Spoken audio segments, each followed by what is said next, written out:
I'm here to talk to you about the CoolPac PCM 45 system, suitable for pharmaceutical product transportation at 2 to 8 degrees. This is a really unique system.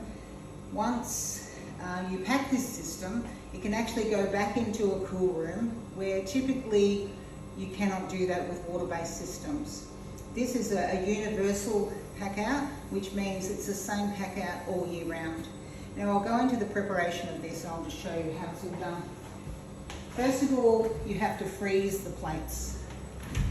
These have to be frozen solid for a minimum 24 hours, and you really need to make sure that they're frozen solid, and this way you can actually just hold them up to light just to make sure there's no liquid still not frozen in there.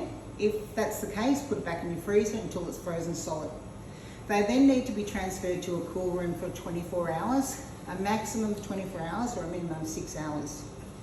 If you go over the cool room time of 24 hours, they must go back in the freezer to be refrozen. Okay, now I'm going to show you how to pack this system. We have two versions of this system. One is for transportation of 72 hours and one is for 96 hours. That is, they've been validated to ISTA 7E, summer and winter profiles.